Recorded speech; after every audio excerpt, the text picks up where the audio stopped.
No, I think I had thanks and have a great semester, but I You changed put it to kind. I did because I want to make sure that everybody is still thinking about taking care of themselves.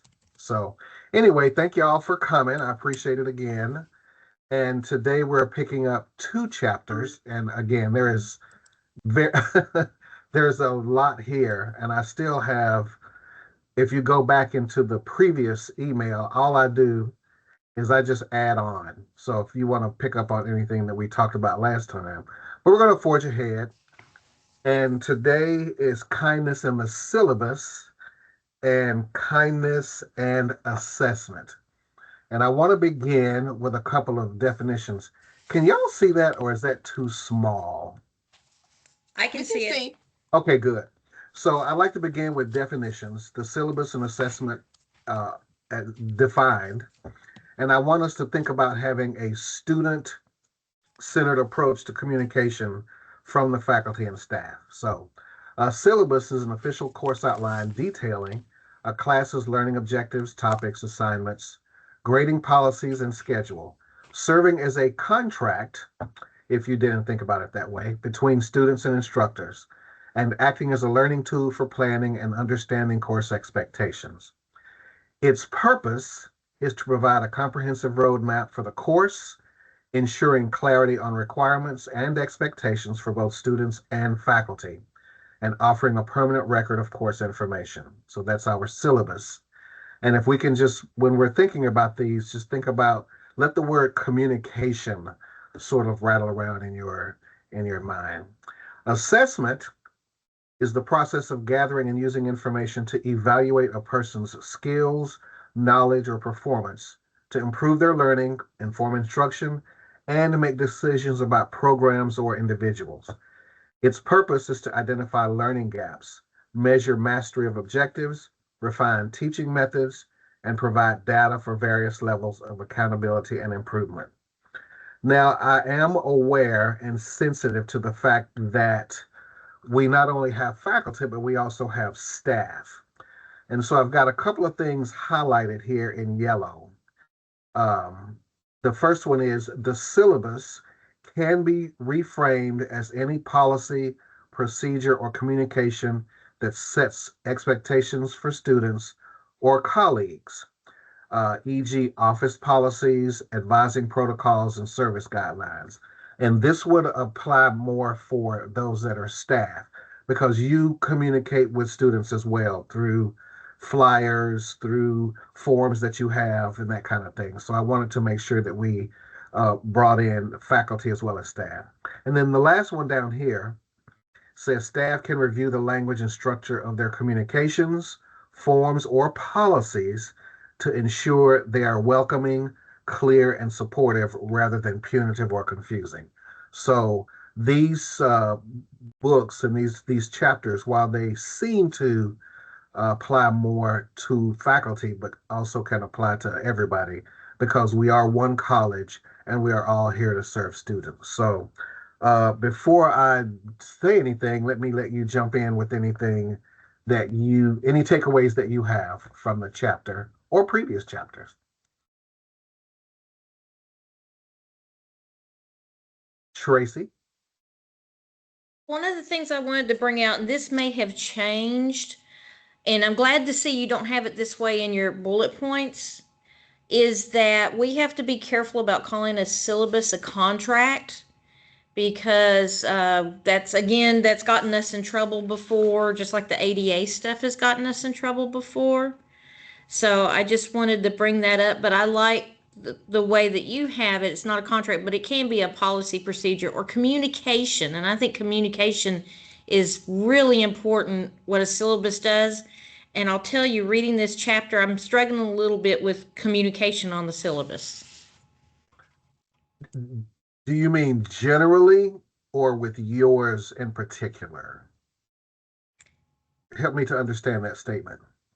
Both. Uh, my own syllabi, I took out and tried to look at them when going through this chapter. And I'm like, how much of this structure is dependent because of our accreditations?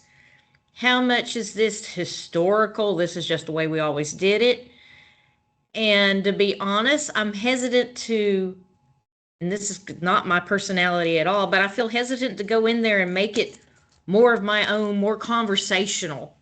And maybe that's just the engineer. Okay, all right. I want to circle back to that. Let me let Clemisha speak, but I do. This chapter gave me more pause than any of them did, and but I want to come back to that. Clemisha? All right. So I really, I think I talked about this last time when I jumped into the syllabus. I moved ahead, but I am agreement with the syllabus being informational and providing not a lot of information, but I do feel like it should exemplify kindness, success, how to be successful, what that looks like in your class. And I think if we have those type of expectations in our syllabi, it will come across, and students will read it because they'll know this is what I need to do to be successful in this class.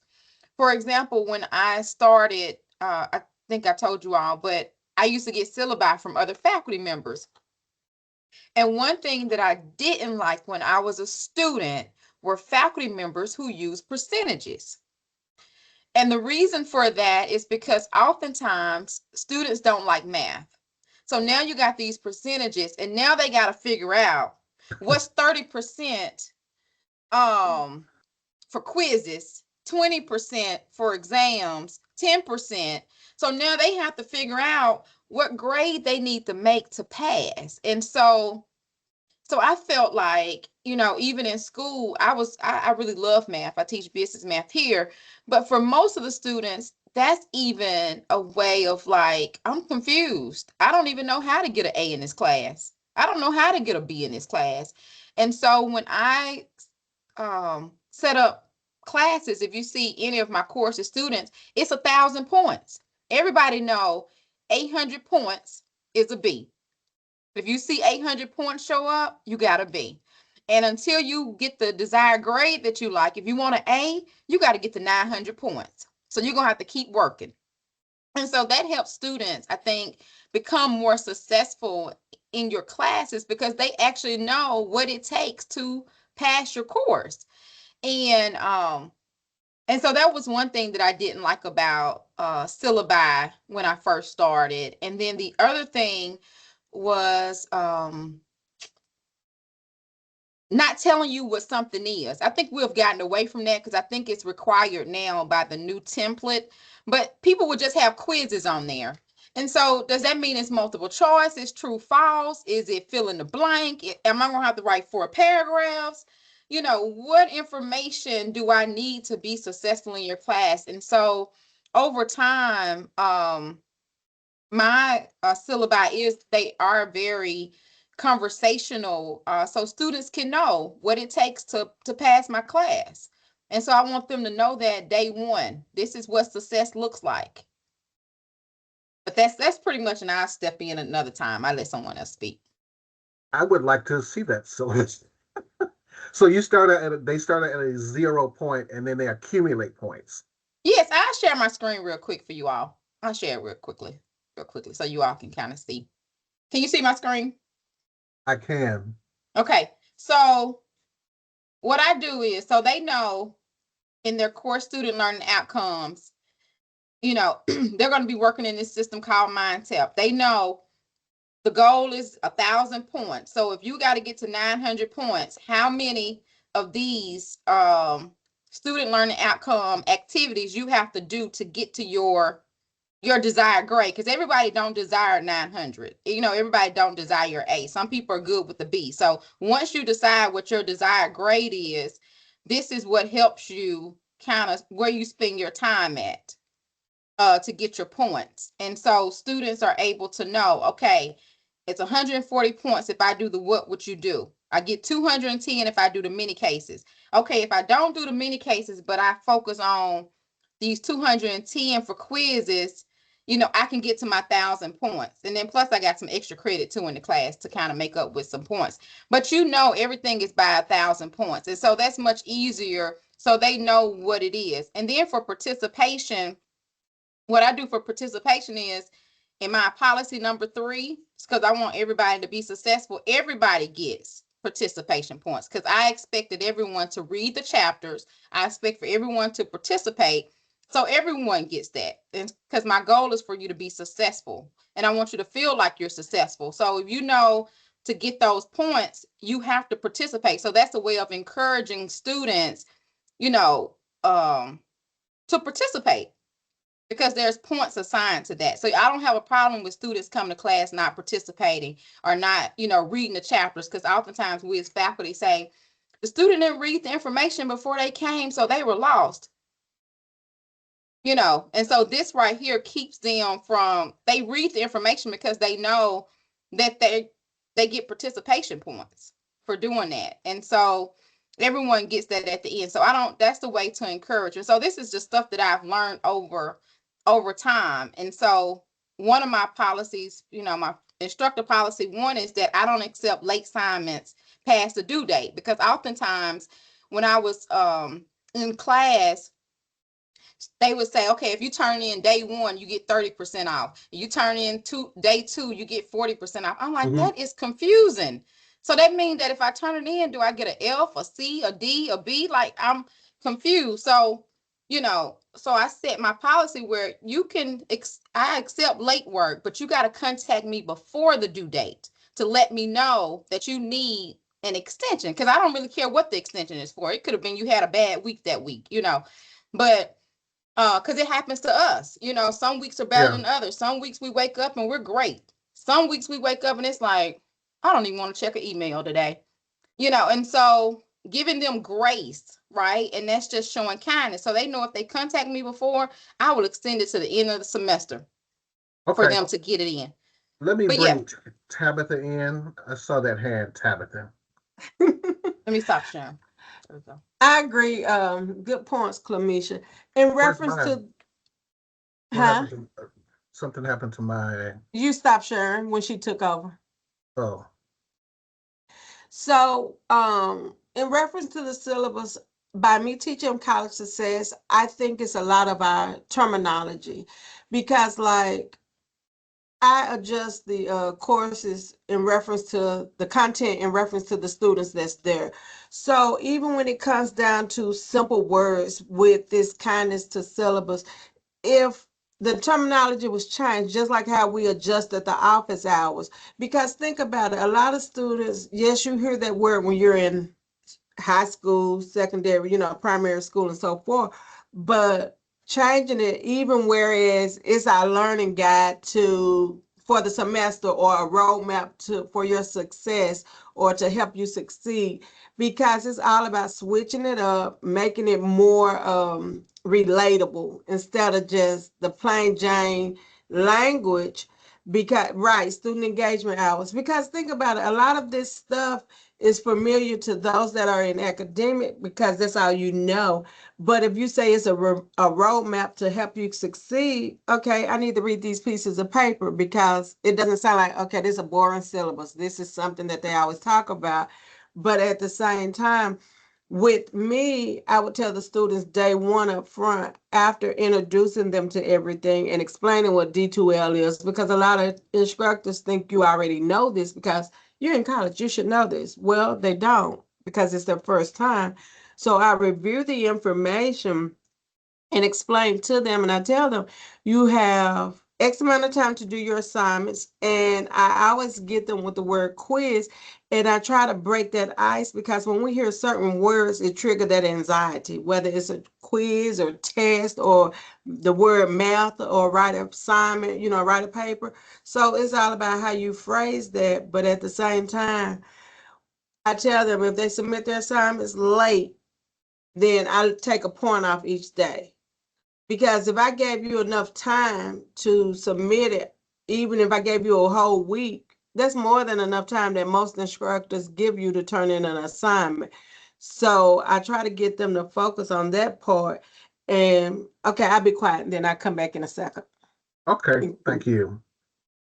Yeah, I changed my I guess office hours, and I think I may have picked this up in an AQ conference, and I've started calling them student success hours. And I think that I wrote that even in my syllabus. I know it's on my schedule. So you're right. A lot of times it's verbiage and terminology that trips people up or that might give a more positive or a kinder slant on what happens around here. Because we can't assume if they're new that they know those terms anyway. The first bullet point here, Tracy, I think addresses. I don't know if this is what you saw. Denial argues that the syllabus functions as an invitation rather than a contract. How does the tone and structure of your syllabus shape your relationship with students at the start of a term? And so, are you saying, Tracy, that we or somebody got in trouble for calling it a contract? Is that what? Okay, Yeah, it was right after the whole ADA thing, and then that, if you somebody was, we had people that were coming in and register for our classes and finding reasons to sue us.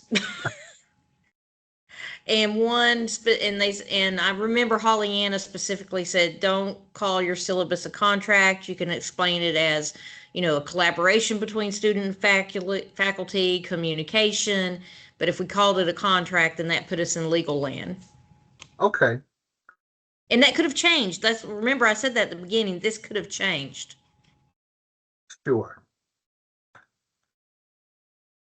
Anybody else want to piggyback off of any what has been said? Let's look at a couple of these other. She describes transforming her own syllabi from dense, policy heavy documents into supportive, accessible guides. Where in your syllabus or your communication might you replace punitive or legalistic language with language that communicates trust and collaboration? And I was wondering, and I'll just throw this out there, if anybody has their students collaborate either on the syllabus or on assessments or anything in the class. Tracy, Well, that's not what I was going to talk about. go ahead. But I do know Bill Taylor does that, and I admire him so much. First day, they create a syllabus. Oh wow. Okay. Does he do does he do 7 week or 15 week classes? Just wondering. I think he was doing both, but now he may be back to 14 weeks. I can't answer for him. Okay. Because that would be yeah, I think a lot of people got rid of things or dismissed things because of the time factor. Because when I did 15-week learning support, I would spend pretty much the entire week going over eLearn. Um, when I did AQ, and I know somebody out there, some of you out there did the AQ with me where they have a syllabus scavenger hunt to make sure that students read it or design some kind of activity um, so that students will read at least the important parts of the syllabus. So another one that I like. Anybody else have anything they want to add? Looking at this one, she encourages building catch-up days and flexible timelines to acknowledge faculty and student humanity. What practical ways could you structure your course calendar to include flexibility without sacrificing learning objective? I see Clomisha says she does a pre-assessment for syllabus points. Okay. Mhm. So, and then also I want to share for what you just talked about, the catch-up days and flexible timelines. For us, by us being on a 7 week module, sometimes being flexible or having Sunday due dates, because that even if you meet on Tuesday, Thursday, or Monday, Wednesday, that student may not have enough time during the week to work on your assignment, but they may have their Saturday mornings or Sunday mornings, to work on assignments. So I think, offering having your assignments due on a Sunday night at 11, 59 p.m. Eastern time, I think that provides flexibility, and also making sure all your assignments are open day one of the course, because it's 7 weeks. And so sometimes we you may not have this week, you may have plenty of time to work on an assignment. So this week I'm going to work on a couple assignments, knock those out. And so if next week comes, I won't be behind. And so that keeps a student on schedule and keep them towards success, because your main goal is for the success of the student. And oftentimes we're available on different days. So when faculty members have due dates during the week, sometimes that creates a barrier. I don't think that's being flexible. To a student when they have during the week due dates, because sometimes over the weekend you get a lot done. That's when we do our clothing, that's when we do our errands, that's when we go check on our parents, that's when you do all that stuff. And so school can be part of that as well. But if you have due dates on a Tuesday, it's like now you got to take up your Monday to do the work and read the stuff and go to class, finish class, and turn an assignment. And I think sometimes that's not showing kindness. Is Sunday due date standard for everybody? And you can just put a yes or a one or a something. It kind of always has been for me. Yeah, but a lot of people don't do that. Okay, Sheena says yes. Tracy says no. When do yours due, Tracy? Since you have your hand up, you can answer that and ask your question. Okay. I see it. I have quizzes. I don't have tests. And I have 5 or 6, and we drop the bottom one. So if you miss a quiz, that'll be the one you drop. I'm a lot like Clomisha in a lot of these ways. I open all my stuff is what you think is quiz material, information, rote stuff. It is usually open on Thursday night and closes Monday at 11:59. That stuff in our new world today, we have some stuff in engineering you have to memorize, but just like everybody else, you look it up. You look it up. So I have quizzes that are multiple choice, short answer. They do all that. They can use whatever material they want to. I give them 2 chances.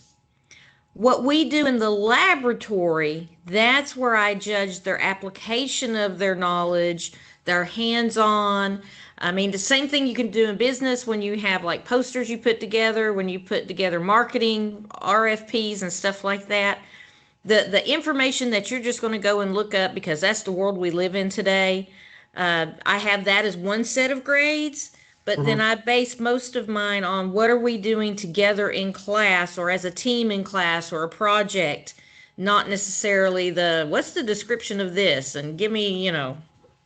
So that was my comment and my answer back to the quiz, back to the question you asked about homework and when it's due. Okay, there are a lot of different answers. There's a no on Tracy, Sheena yes, Drake, Farmer depends. I'd love to hear more about that.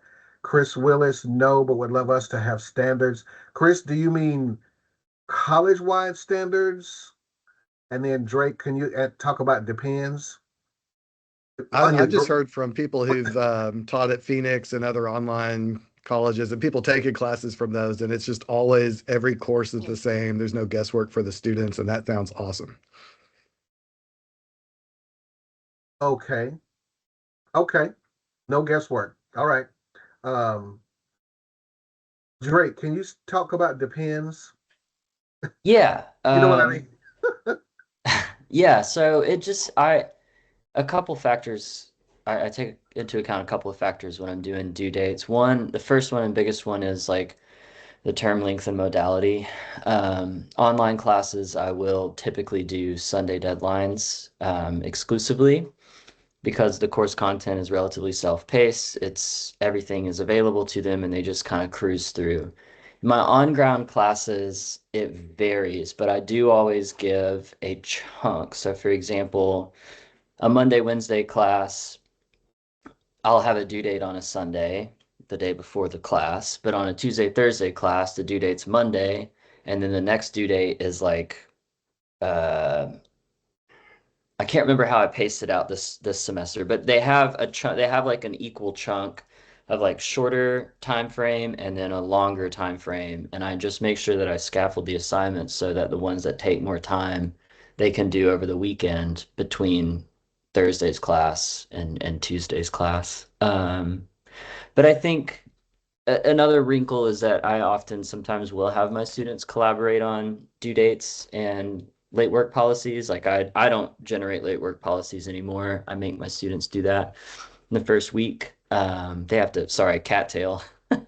They have to do research on different late work policies, think back to other classes that they've taken, what works, what doesn't. They submit proposals. I collate them together, clean them up, and then we vote on whether or not to keep it, tweak it, or dismiss it. And so sometimes they will, in that, they will kind of dictate what due dates work best for them. And then we negotiate that as a class. So that's a long-winded way to say depends. Well, and I kind of that's resonating with me a little bit because each class is different. You're going to have, I mean, I've had classes where it's been mostly returning students. I've had classes where it's been mostly nurses or, or mostly whatever. And so if they get a say in that, it seems like that would work. Um, Tabitha, you say you Oh, have various due dates. I'm sorry, go ahead. oh no, no, sorry to interrupt. I was just gonna say that you all know this, but the biggest thing is consistency. Once you land on those due dates, keep them consistent for students, and then I only ever, of course, push things back. I never move things up. Um, so yeah, the consistency is the big part once you decide on a framework, you know. Okay. Hmm. Uh, and who had their hand up? Was that Tabitha? After you finish yours, I have a question for you, Chris, regarding what Drake just said. Can I do that? You can Tabitha, try. Tabitha, you say you have various due dates. I actually do. So, for example, my class was Monday and Wednesday. So, I would give them basically a week because I know college success is different compared to all the others. And not saying that it's not important, but you have a lot of heavy classes. So, I give them enough time to complete it. I might have some Friday due dates, but very rare. I try to give them 1 week from the assignment, and all the quizzes we would do in class because most of the quizzes was either a one question or 3 questions, something like that. It wasn't anything heavy. So yeah, I give them a week to submit their assignment. And the only way I would change it is like when we did the escape room and I was out and someone didn't show them the video, so I felt bad because they didn't have that knowledge, so I gave them some extension on that. So all of the, and I'm learning here too, because I don't do college success. So all the college success classes don't have the same syllabus or We had the a syllabus. person who like here's the syllabus for all the college success classes and then you all finagle with it or no? That's not how that happens. We have the same syllabus for that department. So Angie and the other department, the people who designed the college success for each department, created the new syllabus for each area. So we have the 7 week material, but you teach it accordingly. So for example, you don't have to teach it in the format saying today you're going to do this assignment. You can adjust it and move it around because some of the students may need to begin somewhere else. So I try to teach based on where they are because if you need time management first, why am I going to tell you to read a story when we need to begin there? If procrastination is your issue or you don't know how to understand and work D2L, why am I going to take you to financial barriers? So it's based on where they are, and then I put out all the rest of the information, just like with the scavenger hunt. Sometimes I don't begin that until the middle because we got other stuff that needs to be discussed instead of so I moved the library goose chase to the beginning so to help them with all of their English classes because usually it was always at the end. By then, they've already written 2 or 3 papers for their learner support or either their comp, and they didn't know the resources that was available. Okay. Let me read a few comments. Nick Mancito uh, says, very like Drake. Small work due midweek with the opportunity to finish during class. Sundays for longer assignments. Class feedback as well may lead to pushing due dates. Sheena, we are various in nursing too, but primarily Sunday and adequate time allowance. And Clomisha, uh, since you wrote this, I'm going to read it. Says, I do not feel it is kind when faculty members can decipher what is an emergency for a student when it comes to late work. So, Chris, let me come to you, please, because you said, what was that college that you said um, they all have the same due date? University of Phoenix, and I'm thinking all those online primary schools have really uniform online experiences. Okay. Now, based on what you have heard in the last 15 to 20 minutes, what do you think about that? You still Well, okay with it? Or go ahead. we're all over the place, and there's some Yes, we are. divisions, parts of the college that have to do certain things a certain way. But I think so many of us, we would be fine with, hey, academic resources needs to tell us do it this way, and we'll do it. Okay. So to piggyback off what Chris just stated about academic resources, when it talked about, are we on the part where it talked about resources? I think that was in this chapter. I think so. So I do think like our e-learn shell should be formality when it comes to resources for the homelessness, resources for disability, resources for, whatever we have going on. It is in the college success class, but it should be in every class that we have on campus in our e-learn shell to show students where can they go and gain assistance. Everything should be the same. So when you go to those different colleges that's like ours, because they're on 5-week and 6-week, 8-week courses, just like we are, they have a video bio of themselves, them introducing themselves. You have a video bio, and then for people that need a transcript, there's a transcript, and you have that in every class. So students can see who you are, what you like, what you represent, what you look like. And I think that's a sign of showing your tone and engagement with the faculty. But it should be in every every shell should be uniform to where you go to meet the instructor, where you get started at. Week 1, week 2, week 3, week 4, week 5, week 6, week 7. Everybody's shell should be the same. I think they are. No, no. Is that not Everybody's shell not the same. Brian Hale? Is he here? Is he still here? I thought we didn't we just well, apparently I'm wrong because I thought I went through a syllabus realignment. Oh, that was Gen Ed. Never mind. Okay. Yeah. I knew there And was something syllabi is the with same. Syllabus, you're right. It's supposed to be the same because we had to send our syllabi to the curriculum committee. So I believe syllabi, yes, is now uniform. However, that e-learn shell is not uniform just yet. Oh, I see. I okay. I wasn't I, I stopped listening too soon. So okay. Well, let me move in the interest of time to the next slide because I feel like we could talk about this. How might coming up with consistent deadlines? Okay, here's a question. How might coming up with consistent deadlines brush up against faculty being able to implement different pedagogies? I can imagine that I would be frustrated by being told when to have assignments due. You mean you as the instructor or as a student? You as an instructor?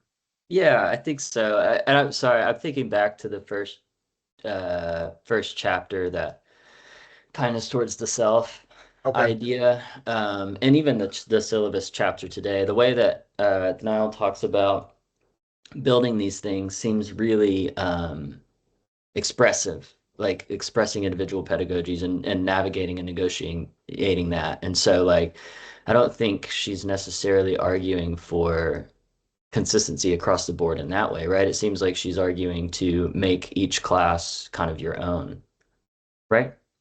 Does that sound fair? It does sound fair. No, so I was just, I mean, again, hypothetical. I'm not trying to There is, cause a ruckus. I'm just curious. um, I thought there was a question that addressed that. Uh, Denial suggests including clear communication boundaries, such as response times and rest periods, to model self-respect and well-being. How could adding these boundaries demonstrate kindness to both students and yourself? I mean, because I am type A and ex-military, I like the idea of, you know what, they're due Sundays. Yes, me They too. do that at UTC. I Yeah. mean, no matter what, I've taken several classes Mhm. and assignments are due Sunday. Mhm. Now, has there been flexibility? Absolutely. You know, because I've said, hey, you know what? I have had 4 classes this semester. I'm not ready. And they've been very gracious. But at least in my head, it's like I know it's due Sunday, but if it keeps flipping around, then it creates a little bit of angst. So I do agree with, yeah, it would be nice. I don't know how practical that is or how easily that can be done or what the pushback would be or, based on different departments, because I don't know what everybody does. But I would imagine that the online places, Chris, they have lots of different courses, right? Okay. Yeah. Not TCAT though, not those kind. They have, you know. Anyway, Clamisha, and I'm gonna slip this slide over while you're talking. Okay. So back to what you were saying about it being all being consistent across the board. The answer to your question is yes, we could implement everyone have assignments due on Sundays. Because you can tell which assignments are due on which Sundays, right? It could be across the board. It makes sense for the most part. To most people, it makes sense to have them due on Sundays so people can work on the weekends.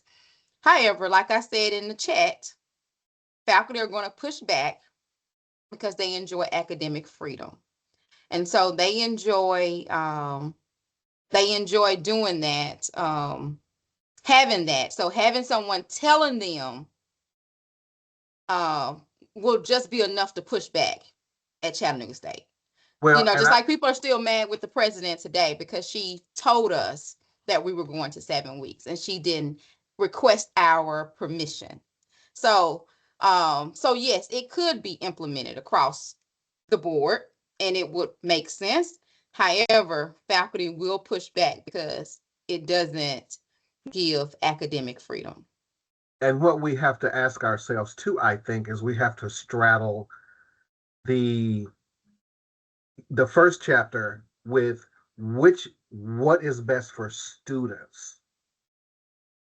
You know, what would be best for students, regardless, and I'm saying that tentatively of whether or not we are comfortable with it. If it's more comfortable and better for students to say, you know what, they're due Sunday, that's it. Do we adjust or do we not adjust? Or do we say, I'm not good with that? Anyway, I'm going to close that can of worms right now because I can feel it. I feel it, yeah. But at the beginning of this, we did talk about, let's try to be student centered, Mm-hmm. um, and think about communication. So I can't imagine, and I know I'm going back and forth. I'm all over the place. I can't imagine them coming to my class and going, okay, they're due on Sunday, and somebody else and go, well, just Monday or every other Wednesday or a week from Tuesday, when it's due, because they don't keep calendars. They don't keep, life is hard enough. Let's just move here, and y'all can So ignore what I wait a just minute. said. Yeah, so back, I think someone said in the chat about so what it says creating student focused schedule. So in our division, in the business division, that's kind of how I approach by me being department head. That is what I ask faculty. So when faculty tell me what they're teaching, what they would like to teach, my question is, when will students want to take your course. Because the thing is, classes have to make, and we want it where it's student focused. So that's one of the things that I ask each of them, send me the times that you feel that your students will work best and come to our campus for your class or for this class. And so what we found out in our division, that once it started getting about 12:30, they're not going to sign up for those classes. They're going to go online. And so I think that's being student focused rather than faculty. Oh, well, I got to eat lunch at, I eat lunch at 1 o'clock, or I eat lunch at 11 o'clock. But 11 o'clock is when students want to come to class. And so, so just thinking through those things, I think we have to remember that we're here for the students. And sometimes it's not about, what works best for you. It's what's best for the student. And I think if that's how we make our syllabus, our e-learn shells, our teaching strategies, working with students, I think that's where the kindness will come, will be displayed. Okay. There are some good suggestions, by the way, in the chat. Tabitha. Um, Piggybacking off of Clemisha, I am 100% in agreement in reference to student-centered courses, the schedules, instead of it being based on those bankers hours, what's convenient for that faculty member. I understand we have tenured people. I understand I'm not a faculty member, but at the same time, since we are in this new day from 5 years ago, if you notice, a lot of courses have changed and transitioned where it's not offered at a certain time when students need it, for those that are working non-traditional, and students can't get the course that they need in order to have that pathway to completion. And that's what's dragging it out or slowing them down from being able to graduate from various divisions.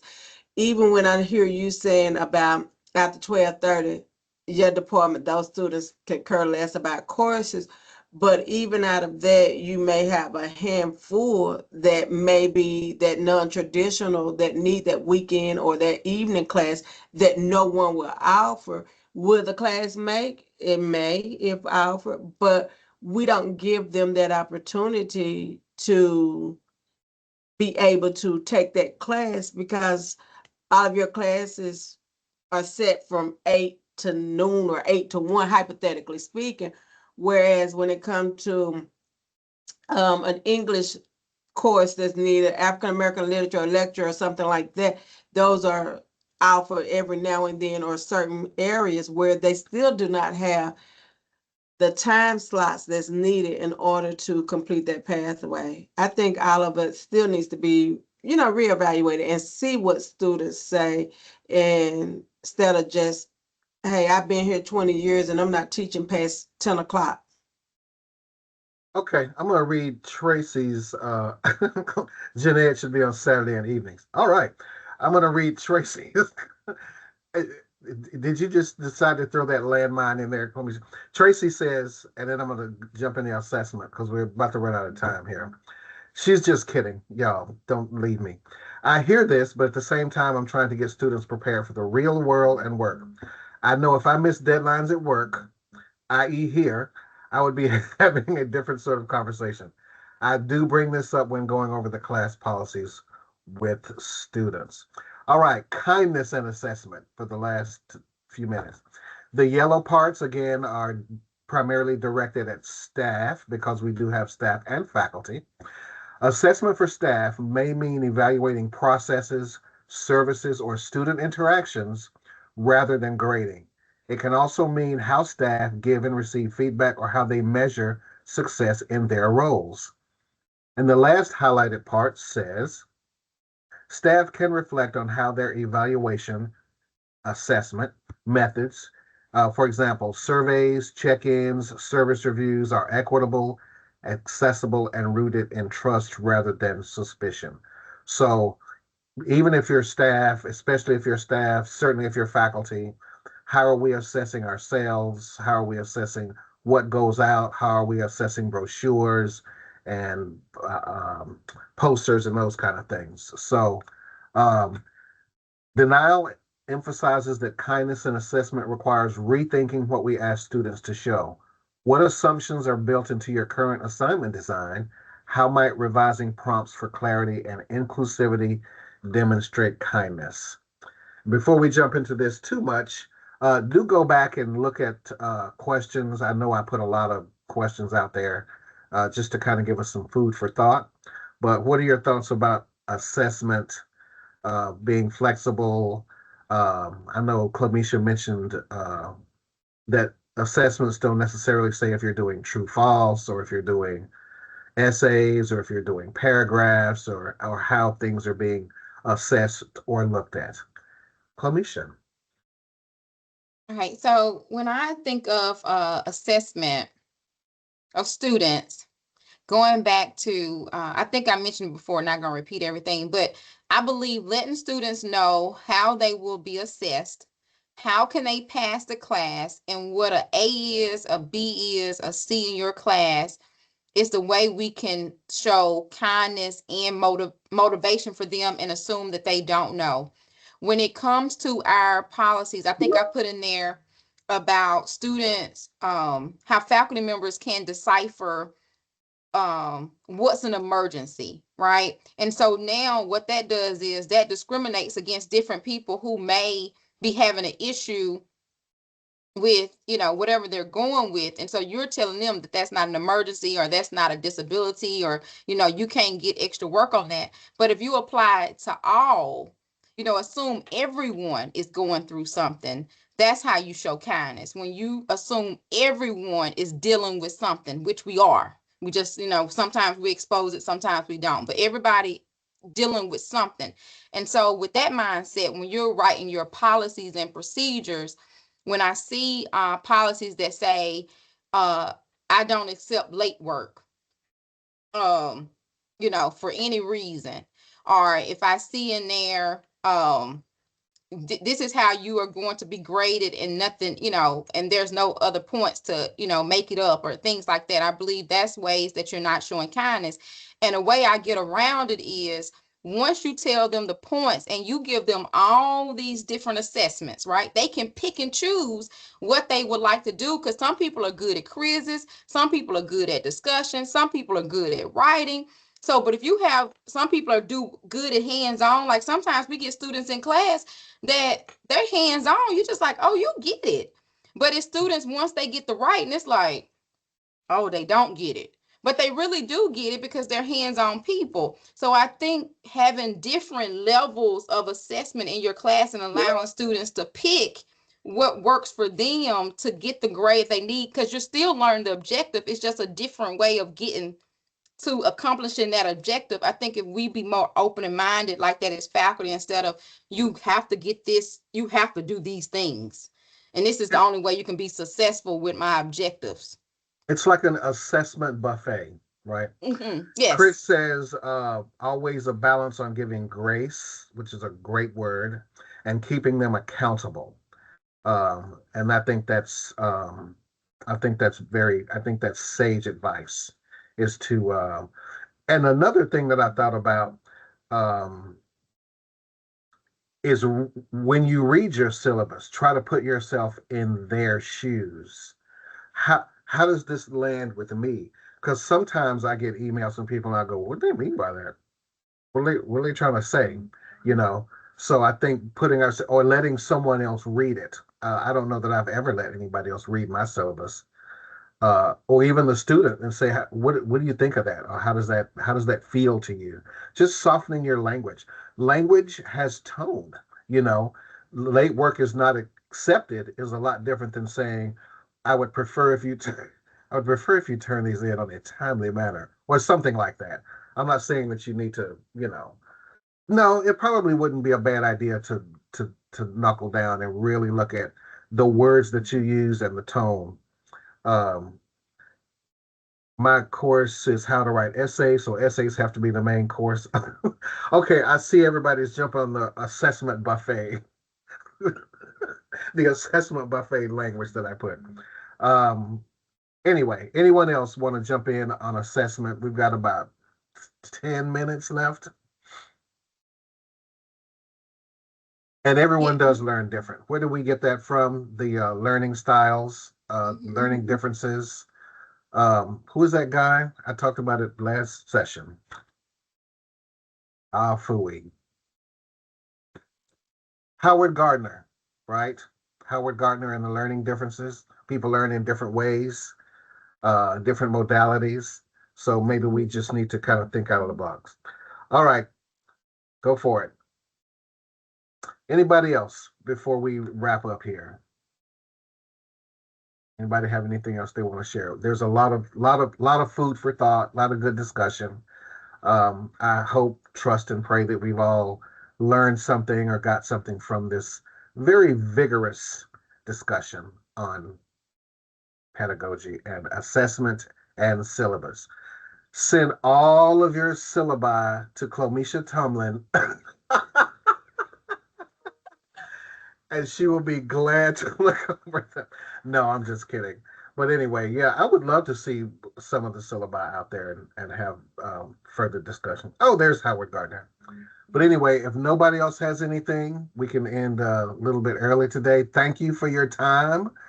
Thank you for the kindness of your time. I know you're all very, very busy people. And we will look at I think pedagogy, kindness in the classroom. That should be very, very good. All right. Appreciate you all. Have a great rest of your day. Be kind to yourself and to others.